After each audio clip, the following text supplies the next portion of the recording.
Boa tarde, professora Lúcia Carine, boa tarde a todos os alunos aí do curso de Arquitetura e Urbanismo, do primeiro semestre de 2020.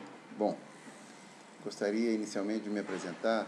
Meu nome é Carlos Alexandre de Freitas Jorge, eu sou engenheiro eletricista, formado em 1990 pela UFMG, Escola de Engenharia, e formei também em Engenharia Civil em 1993 pela FUMEC.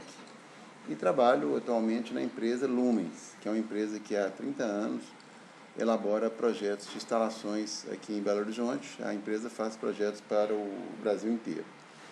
E meu papel aqui hoje é falar para vocês um pouquinho das interfaces projetuais para edifícios verticais, relativo aos sistemas elétricos, hidrossanitários e combate a incêndio.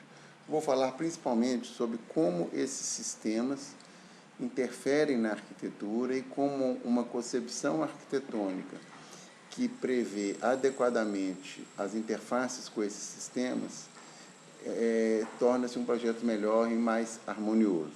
Tá? Então, esse é o roteiro da apresentação que eu vou elaborar para vocês. Agora, espero que vocês gostem. Falarei primeiro sobre a Lumens, falarei rapidamente um slide só sobre a empresa. Depois vou dar exemplos usando um modelo de uma edificação residencial, depois sobre uma edificação hospitalar, um modelo sobre edifícios corporativos. Em seguida, falarei sobre algumas instruções do Corpo de Bombeiro que impactam a arquitetura. Depois vou falar sobre sistemas hidráulicos, distribuição de água ascendente. E, por fim, dúvidas e conclusões.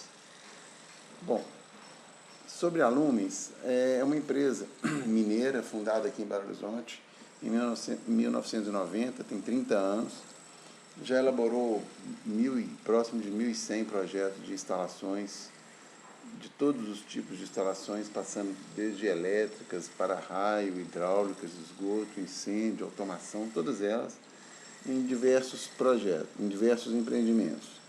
E hoje a empresa já foi maior, no momento ela tem aproximadamente 25 colaboradores, entre 25 e 30, e esses são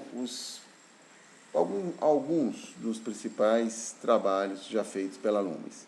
Então está aí o Expo Minas, a gente dimensionou todos os sistemas de lá, é bem perto aí da PUC.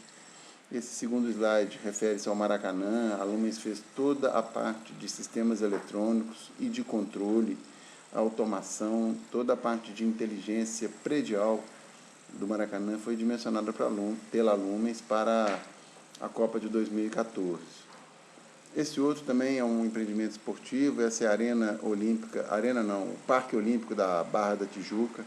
Lá são 9 arenas e a Lumens projetou 7 dessas 9. Todos os sistemas passando por ar-condicionado, elétrica, hidráulica, prevenção e combate a incêndio. A Lumens participou de um consórcio com várias empresas internacionais e a parte de instalações ficou a cargo sob a nossa responsabilidade. Esse também é outro projeto bem famoso lá no Rio de Janeiro, é o Museu da Manhã.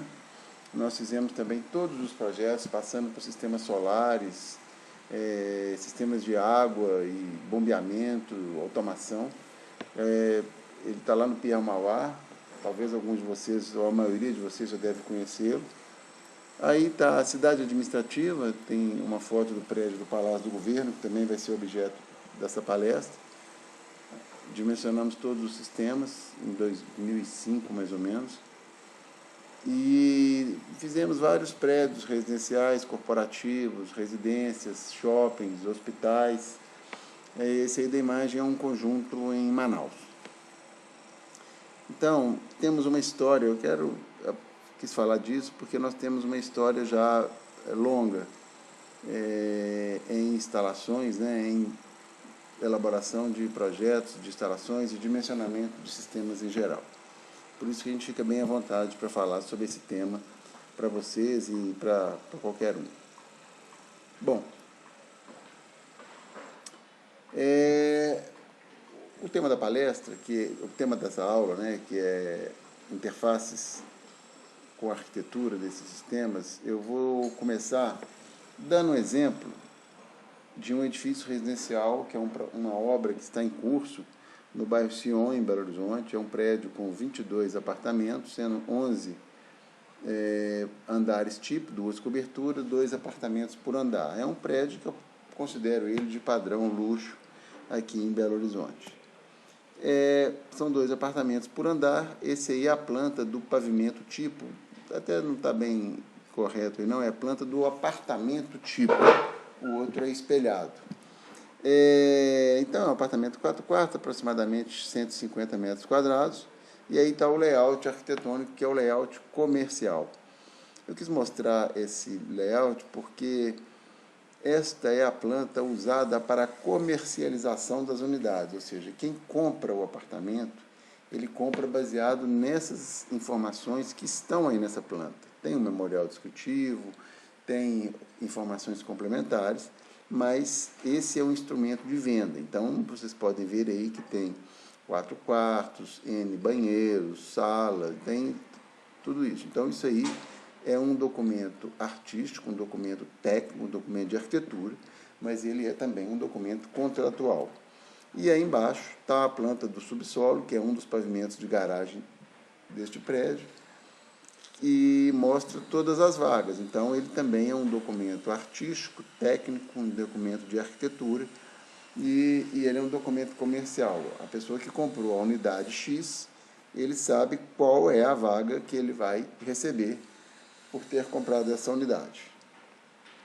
Então, essas plantas, elas são elaboradas no momento do lançamento comercial do edifício, bem antes de se começar a elaborar os outros projetos e também da construção, né, da fase da obra.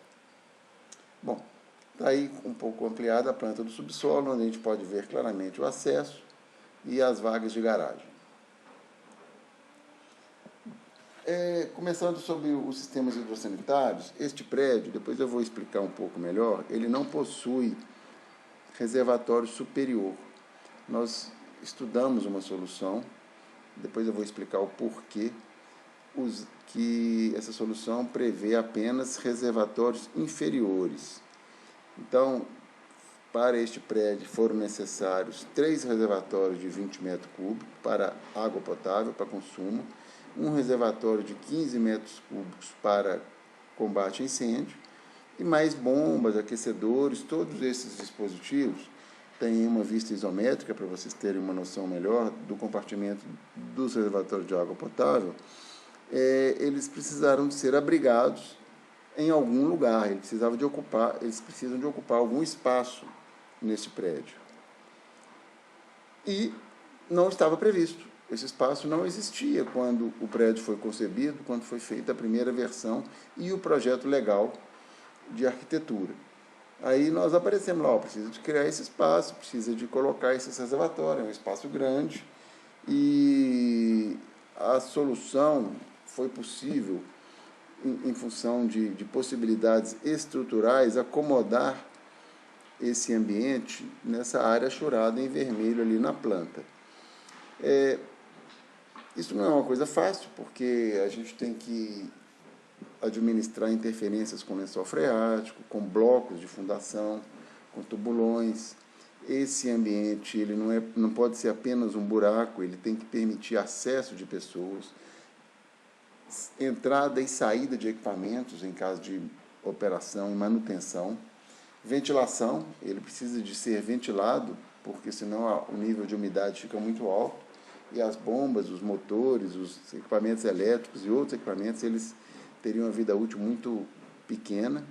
E também é preciso de ser feita a drenagem, porque ele está abaixo do nível do lençol freático, ele tem água aflorante, então este ambiente precisa ser permanentemente drenado. Como ele foi criado após a concepção arquitetônica, a inserção de um negócio desse tamanho no prédio, ele é traumático. Não é uma coisa simples, não é simplesmente colocar essa área aí. Isso envolve custos, envolve obras, envolve uma série de questões. Bom, Além disso, o prédio também precisa, não é só hidráulica, ele precisa de espaço para sistemas elétricos e eletrônicos. E como este prédio não tem caixa d'água superior, foi previsto um pequeno gerador para alimentar essas bombas que bombeiam água diretamente para as torneiras e também para alimentar os elevadores e algumas cargas essenciais em caso de ausência de fornecimento de energia pela CEMIG. Então, para esse gerador, que é um gerador diesel, é necessário abrigá-lo num espaço aí aproximadamente 3,60 m por 2,58 m, que é o que está escrito aí, medidas internas, e este espaço também não havia sido previsto. Então está aí o subsolo. Nós tivemos que negociar com o arquiteto e com o construtor, né, com o incorporador, porque isso afeta a circulação de veículos, não pode diminuir vaga, tem uma série de inconvenientes que uma entrada tardia desse espaço proporciona na edificação. Então, esse é o primeiro recado. Quando o projeto foi concebido, se durante a concepção arquitetônica inicial essas questões tivessem sido levantadas, perguntadas e resolvidas, elas poderiam ter sido solucionadas de uma forma melhor, talvez mais harmônica, sem ficar criando artifícios ou quadradinhos, ou criar ambientes posteriores que interferem no fluxo de movimentação, ou interferem na concepção arquitetônica do prédio. Mas conseguimos, foi possível colocar, deu trabalho, não foi uma coisa simples, isso para a gente chegar na solução final, demandamos várias reuniões entre arquitetos, investidores, calculistas de estrutura e a gente, mas foi possível. Em seguida, eu vou mostrar o que esse prédio, por que a gente adotou essa solução de reservatório só inferior. Essa foi a solução final. É um corte do prédio, aí tá, não é um corte em escala, é um corte esquemático. Lá embaixo colocamos os reservatórios e vocês podem perceber que não há nenhuma protuberância, nenhuma elevação de caixa d'água ou de casa de máquina de elevador na cobertura. Então, temos um ambiente técnico de bombeamento e armazenamento de água lá embaixo e ganhamos toda essa área no pavimento de cobertura, ou seja, há uma cobertura plana, que é o metro quadrado mais caro da edificação, ele passa a ser totalmente vendável. Então, esse foi o grande ganho de usarmos um sistema ascendente nesse prédio. Nós conseguimos, com isso, aproximadamente 80 metros quadrados adicionais de área útil a ser vendida, a ser incorporada nos apartamentos de cobertura, e se vocês multiplicarem isso pelo valor de metro quadrado de apartamento na zona sul de Belo Horizonte, vocês vão saber quanto que isso representa. Bom, sobre residencial, é uma pincelada. Qual que é o recado final? Ao fazer a concepção de um projeto arquitetônico, seja ele de um prédio residencial como esse, que não é tão grande, seja ele qualquer um, é importante saber como vão funcionar os sistemas e quais são as melhores soluções para cada um, para que os espaços ocupados pelos equipamentos e componentes desses sistemas sejam devidamente previstos pela arquitetura.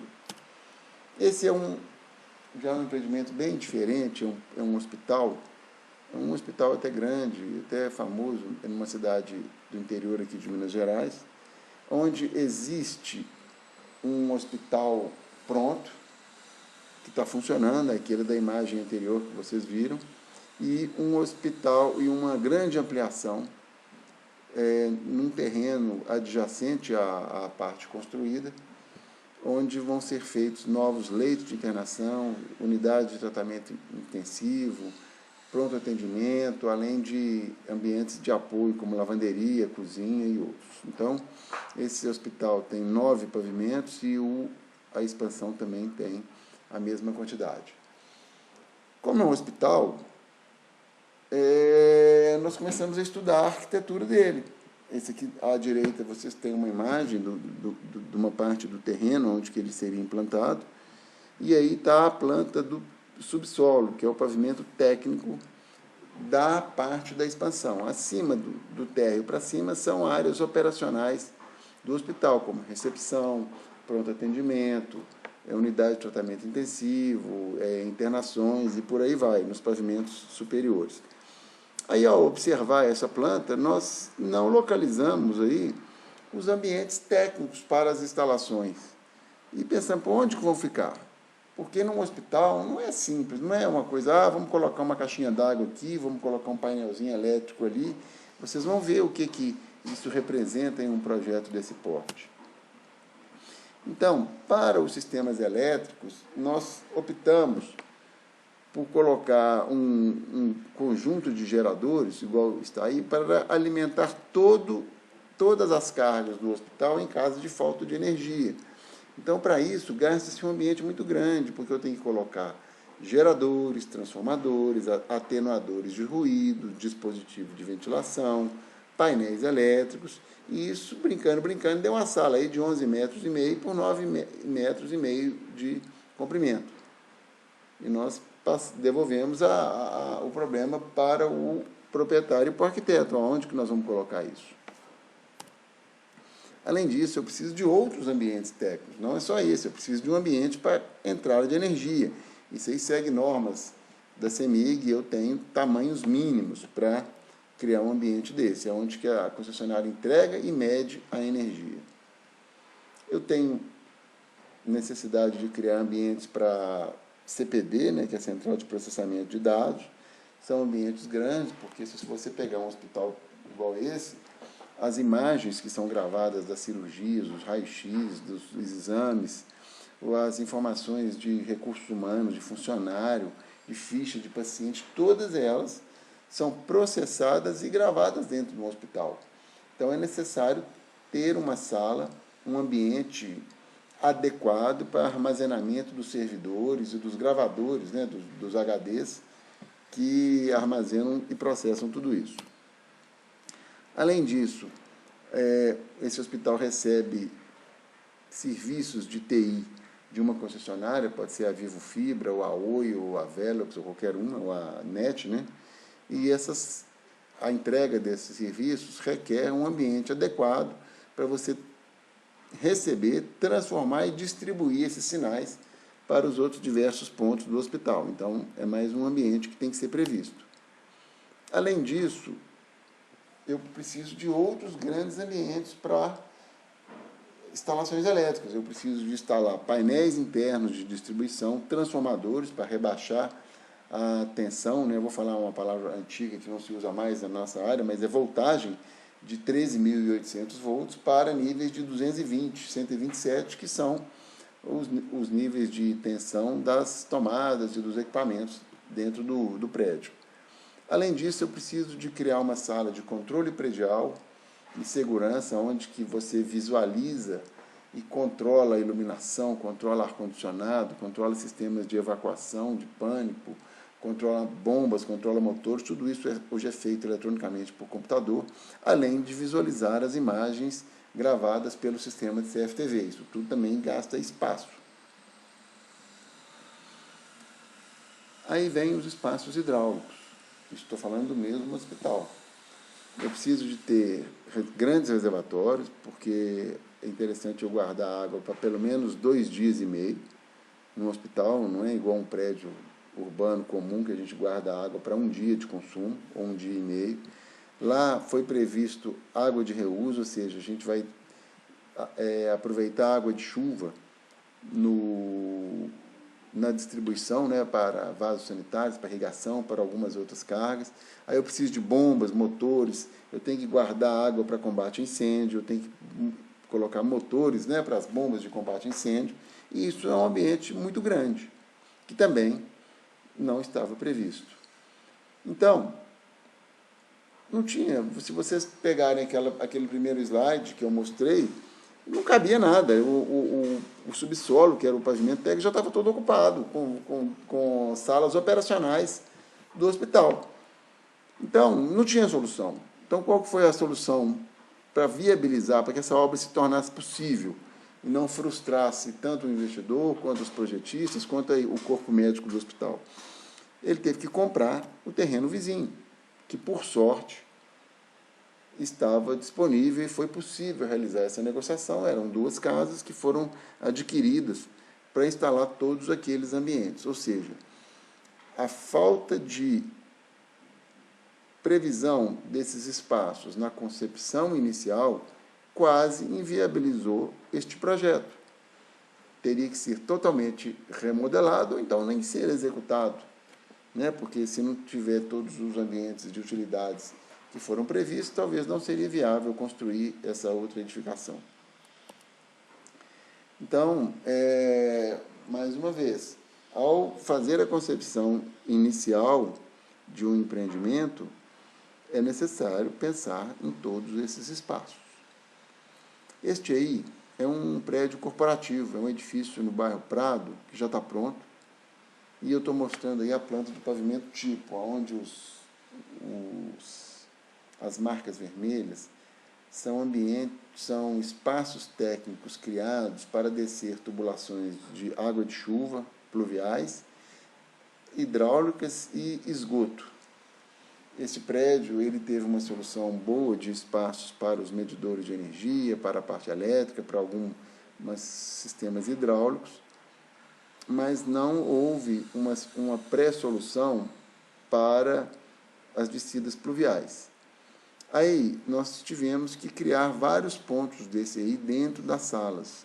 Isso diminui a área útil das salas e cria, vamos usar uma palavra técnica bacaninha, cria um monte de shaft, para não ficar feio, né? Porque esses shafts, na verdade, não são shafts, são caroços.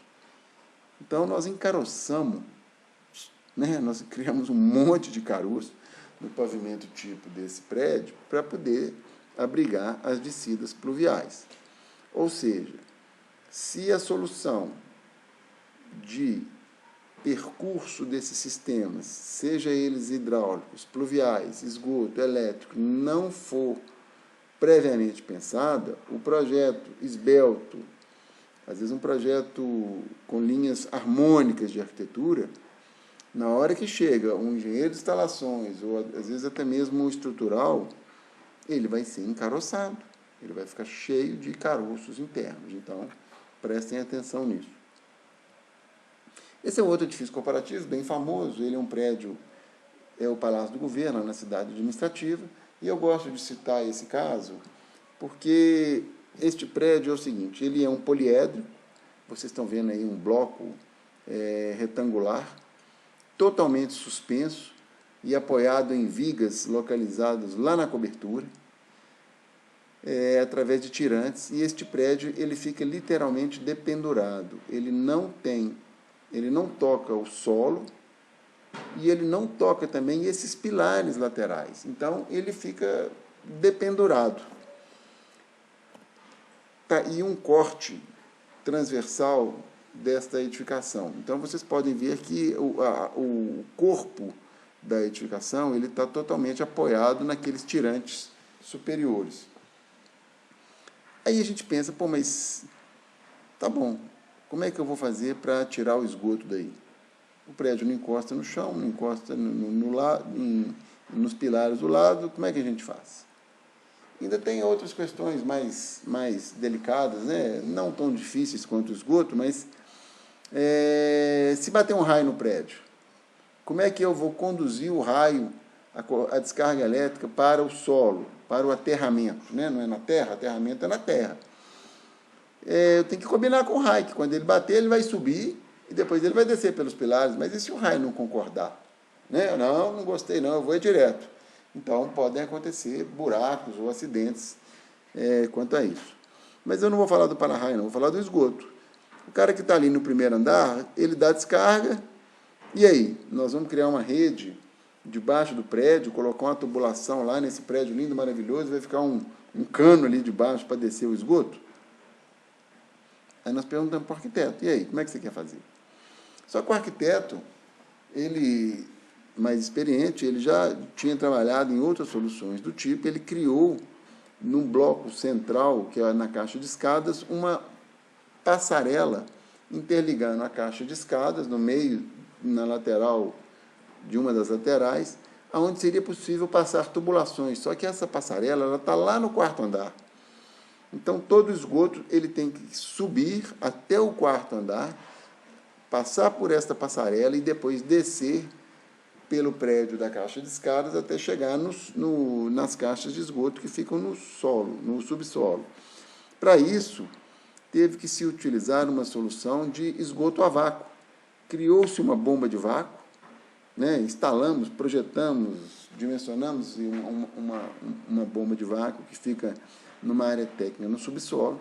Essa bomba fica gerando um vácuo o tempo todo, e quando a pessoa aciona a descarga, ela abre uma válvula e esse vácuo puxa o ar do ambiente com uma pequena quantidade de água e faz assim a sucção do fluido do esgoto, que vai até essa bomba de vácuo e depois é lançada para a rede de esgoto, e dali ela vai para o sistema público por gravidade. Ou seja, a solução foi difícil, mas não interferiu na arquitetura. Por que não interferimos na arquitetura? Não tem nenhum shaft, nenhum caroço, nada neste prédio para abrigar essas soluções, porque a solução foi pensada na concepção arquitetônica do prédio. Então, eu estou citando isso como exemplo, porque é um prédio de arquitetura arrojada, é uma arquitetura não convencional. Eu não estou aqui para falar se ela é uma boa arquitetura, uma arquitetura ruim, uma arquitetura média.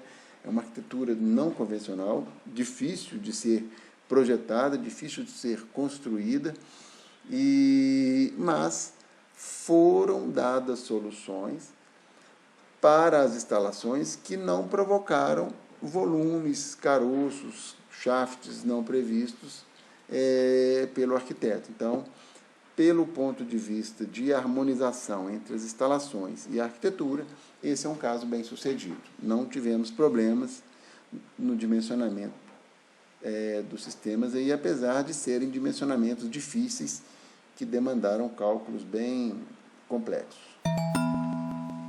Bom, então citei lá vários casos, né, de interferência entre arquitetura e instalações. São apenas alertas que eu estou passando para vocês.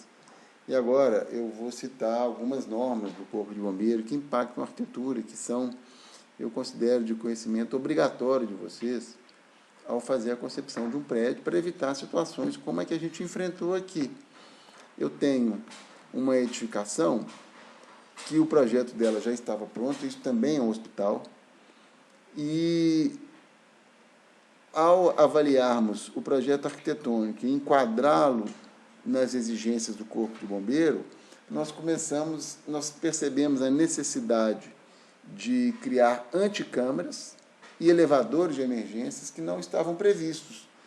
Mas isso é muito simples. Não é simples criar anticâmara se ela não estava inicialmente prevista. Por quê? Porque essas anticâmaras, elas evitam que seja anulada a pressão de bombeamento de ar para as escadas nas rotas de fuga, e evita que entre fumaça nesses ambientes em caso de emergência. Então, as anticâmaras, elas também têm que ser ambientes estanques, ambientes vedados.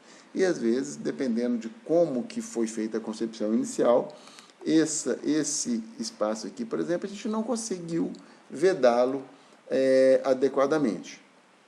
Então, é importante, ao fazer a concepção de um projeto arquitetônico, o arquiteto estudar a IT 07 do Corpo de Bombeiros de Minas Gerais, é a mesma em São Paulo, em outros estados também tem normalização técnica equivalente, para você, ao projetar, ao fazer os primeiros rabiscos de um prédio, você já sabe, você, arquiteto, já ter a consciência de como será a compartimentação horizontal e a compartimentação vertical, porque são exigências do Corpo de Bombeiro. O que é a compartimentação?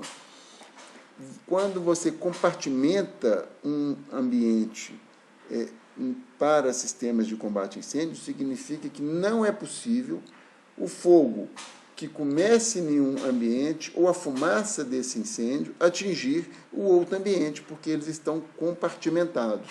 Então, esse é um conceito resumido aí de compartimentação horizontal e vertical. Bom, gente, só esse barulho aí, tem uma obra aqui perto da minha casa, vocês espero que não esteja incomodando. Então, para isso, várias medidas têm que ser tomadas. Instalada porta corta-fogo, anticâmaras e tudo isso.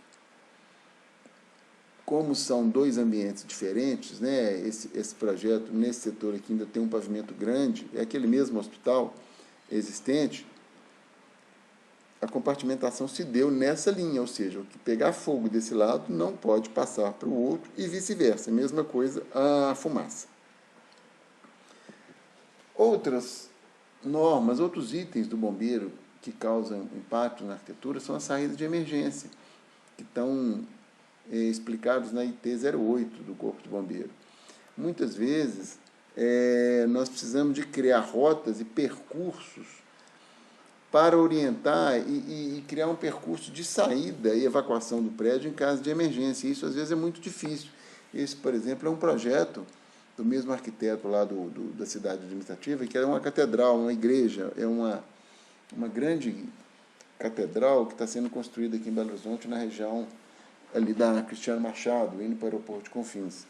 Então, tivemos que criar diversos dispositivos de saída, rota, ambientes, às vezes fechados, passando dentro do escritório, dentro de áreas operacionais, para que elas possam funcionar como áreas de fuga em saídas de emergência. Então, isso também costuma ser traumático quando a gente pega um projeto arquitetônico já concebido e nós precisamos de intervir nele, criando corredores, portas e outros elementos para que possa ser caracterizado como uma rota para saída de emergência.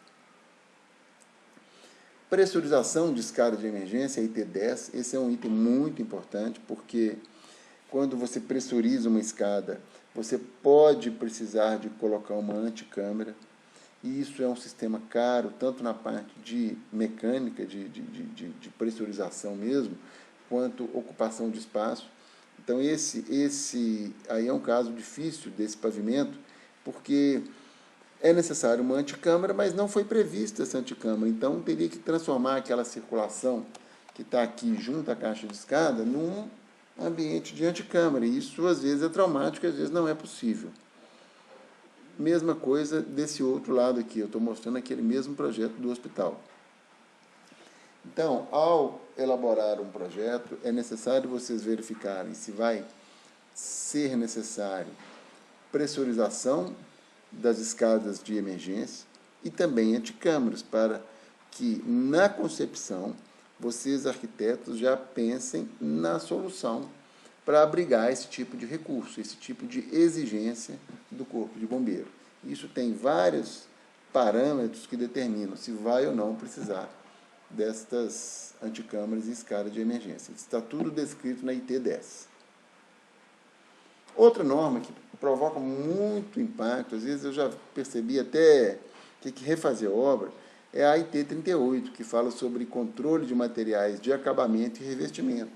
Basicamente, em função do porte, da quantidade de pessoas e do grau de risco dessa edificação, os materiais de revestimento e acabamento, eles têm um grau de flamabilidade que tem que ser seguido. Então, você não pode usar qualquer tipo de carpete, qualquer tipo de estofado, no caso de um teatro, no caso de uma sala de convenções, no caso de um forro ou uma porta, porque se aquilo gerar fumaça ou pegar fogo, não for inflamável, aquilo não poderá ser usado em determinadas edificações. E, às vezes, quem especifica esses acabamentos não é um engenheiro projetista de combate a incêndio, geralmente são arquitetos ou decoradores. E se ao especificar esse tipo de equipamento, esse tipo de revestimento, vocês não se atentarem a essas exigências, não perguntarem, não dialogarem adequadamente com o projetista de combate a incêndio, corre-se o risco de vocês especificarem o material e no momento da vistoria do Corpo de Bombeiros, esse material tem que ser todo retirado e trocado por algum outro que atenda às exigências. Então, é um outro alerta que eu dou. Estudem, procurem se inteirar de quais são as determinações desta IT 38 do Corpo de Bombeiro. Ainda, esse aqui é um outro projeto, uma outra exemplificação, um outro exemplo de um projeto arquitetônico. Esse é um outro hospital, um hospital grande, que ficou pronto recentemente agora aqui na região metropolitana de Belo Horizonte, onde depois de elaborado o projeto arquitetônico, definidos os fluxos, definidos os tipos de acabamento, nós tivemos que realizar diversas modificações de porta, sentido de abertura, criação de corredores, tudo isso, redimensionamento de caixas de escada, para atender normas do Corpo de Bombeiro, ou seja, são meses e meses de trabalho, às vezes perdidos, ou que são desenvolvidos de uma forma improdutiva e lenta, por não seguir, na concepção inicial, recomendações básicas do Corpo de Bombeiro. Então, eu estou mostrando isso várias vezes, porque isso é o nosso dia a dia. E isso acaba gerando desgaste do arquiteto, desgaste do construtor, de nós projetistas e também, às vezes, dos investidores, dos proprietários, porque o projeto se torna uma parte muito longa, muito demorada, muito dolorosa do processo construtivo de um empreendimento. Está tudo na mão dos arquitetos. E, ao fazer a concepção inicial, ele já tiver essa visão, ajuda e agiliza muito o processo dos projetos e da obra. Bom, agora mudando um pouco de assunto, eu vou falar sobre sistemas ascendentes. Todo prédio que, se você olhar aí né, perto da sua casa, perto da escola, você vai ver um cucuruco lá em cima, uma protuberância que geralmente é a caixa d'água.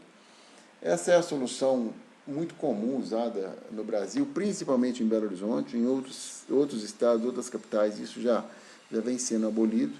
E para que isso serve? Num prédio alto, recebemos água numa caixa d'água inferior que bombeia para superior e depois essa água desce por gravidade. Se ela for muito alto, a gente ainda tem que colocar, né, com mais de 30 metros, mais de 30 ou 40 metros, temos que colocar uma estação para reduzir a pressão, para poder distribuir água para as torneiras numa pressão adequada, que não estoure registro, não estoure tudo. Então, num prédio igual esse aqui, quem está no segundo andar, no primeiro, no terceiro, em todos os andares, na hora que ele abre a torneira, ele está recebendo uma água que foi bombeada 40, 50, às vezes 100 metros para 100 metros de altura, sendo que ele está a 10, 20, 30 metros só. Então, o consumo de energia e o custo desse sistema ele é muito alto. Mas é assim que a gente faz, porque é uma questão até cultural. Eu nem vou falar por quê. Por que é feito? Por que tem que colocar uma caixa d'água no alto de um prédio? Né? Será que só é possível distribuir por gravidade? E se é só por gravidade, como que essa água chega lá? Tem que subir, não tem? Então, essa é uma solução convencional. O que a gente tem feito, eu até mostrei um caso para vocês desse prédio lá no Sion, é usar sistemas pressurizados ascendentes. Ou seja, a gente elimina o reservatório superior, colocamos só um reservatório inferior, que é essa mancha azul aqui, e um conjunto de bombas, hoje, que são bombas inteligentes, que pressurizam a rede, a tubulação de água, e essa água aqui fica toda sob pressão. No momento que alguém ou as pessoas começam a abrir torneiras aqui, chuveiros, pias, lavatórios, começa a sair água, essa pressão diminui na rede, mas essas bombas mantêm a mesma pressão, elas vão acelerando e aumentando a velocidade do bombeamento para que a pressão seja sempre mantida. Esse tipo de sistema, que é muito comum, ele traz ganhos, às vezes, extraordinários. Como eu mostrei no prédio anterior ali, ele ganhou uma área vendável maior. Não é necessário colocar toneladas de água no reservatório superior, e isso reduz a carga na estrutura, reduz fundação, reduz estrutura de concreto ou estrutura metálica. Em alguns locais, em Belo Horizonte principalmente, existe um limite na altimetria, ou seja, os prédios têm um limite superior de altura. Às vezes, você coloca um reservatório, você tem que abaixar ou construir menos andares por conta daquela altura que o reservatório atingiu. Então, você pode, em alguns casos, construir mais unidades, seu prédio pode ficar mais alto, porque o último andar dele é o andar ocupado e não um andar técnico de caixa d'água. Além disso, podemos obter coberturas totalmente planas, ou seja, você tem uma laje plana sem interferências visuais no último andar e totalmente ocupada, ela não é usada por ambientes técnicos. As manobras, né? Quem que nunca viu uma pessoa entrando, subindo numa escada para ir limpar uma caixa d'água, às vezes passando por dentro de uma casa, por dentro de um apartamento? Agora não, isso pode ficar tudo na entrada do prédio ou no andar superior, num ambiente técnico adequado e fácil de ser acessado. Então isso também é outro ganho. Evita aquela quantidade de alçapão, daquelas acessos, escada de marinheiro nos andares superiores para acessar a caixa d'água, isso também acaba. O consumo de energia dessas bombas é muito menor, ou seja, nesse prédio aqui, por exemplo, o cara que está no segundo andar, a água que vem dele, ele demanda energia para chegar até no segundo andar, não tem que bombear essa água lá para a cobertura e depois ela descer freando. Então, o consumo de energia, se vocês voltarem lá no segundo grau, vão ver que energia é mgh, massa vezes aceleração da gravidade vezes altura. A massa é a mesma, da água é a mesma, a aceleração da gravidade é a mesma, mas a altura do fluido bombeado diminui muito. E esse sistema ele é mais seguro, ele é mais robusto, você pode dar a condição de conforto que você quiser, basta dimensionar a potência da bomba da forma adequada. Quem que nunca entrou numa casa ou no último andar de um prédio e viu que sai pouca água, porque está próximo da caixa d'água e tem pouca pressão? Em soluções como essa, isso não ocorre, isso não existe. Então, ao fazerem a concepção arquitetônica de um prédio, de uma edificação vertical, recomendo que todos vocês pensem na possibilidade dela ter apenas reservatório inferior. Aí estão as principais vantagens que isso aí pode trazer para o empreendimento. Aí estão alguns exemplos de projetos que nós já elaboramos com sistemas ascendentes. À esquerda aí está o Museu da Manhã, ele não tem caixa d'água alta, todos os reservatórios são baixos, são enterrados debaixo dessa laje aí do piso. Conjuntos habitacionais, ao invés de colocarmos nesses conjuntos uma caixinha d'água em cada prédio, coloca-se um tanque único, um reservatório inferior único, e dali bombeia para todos os prédios, ou seja, a economia é muito grande, você concentra e demanda essa água num reservatório unificado. Aqui tem um outro que chama Condomínio Ilha Pura, esse embaixo inferior à esquerda, que são 27 torres lá na Barra da Tijuca, no Rio de Janeiro também. Nenhum desses prédios possui reservatório superior. Todos eles possuem abastecimento direto de um conjunto de reservatórios unificados, apoiados no solo. As arenas olímpicas no Rio, um empreendimento que exige altíssima confiabilidade, nenhuma dessas arenas foi projetada com reservatórios superiores. E este outro aí inferior à direita são hotéis, é um hotel lá em Porto de Galinhas, no Recife, que também não tem caixa d'água. Então, isso é uma solução usada tanto para empreendimentos complexos, como o Museu da Manhã, como o Parque Olímpico, como para empreendimentos populares, como esse Minha Casa Minha Vida, que está em cima, empreendimentos de padrão um pouco mais alto, como esse do Rio de Janeiro, hotéis, shoppings, várias soluções. Pela experiência, pela minha vivência com essa solução, aonde que é menos utilizado esse tipo de solução no Brasil é aqui em Minas Gerais e em Belo Horizonte. Eu tenho visto isso com muito mais abrangência, com muito mais uso em outros estados. No exterior, então, nem se fala. Lá há décadas que não se coloca mais caixa d'água alta. Bom, dúvidas, caso vocês tenham dúvidas, vocês podem passar para a professora Lúcia Carini, ela vai me encaminhar as dúvidas, eu vou tentar responder, talvez até online, né, durante a aula, então fiquem à vontade. E conclusões. Eu geralmente faço as apresentações, gosto de colocar as conclusões, mas neste caso a conclusão é uma folha em branco. Eu deixo ela por conta de vocês. Então, espero que vocês tenham gostado, espero que tenha sido útil aí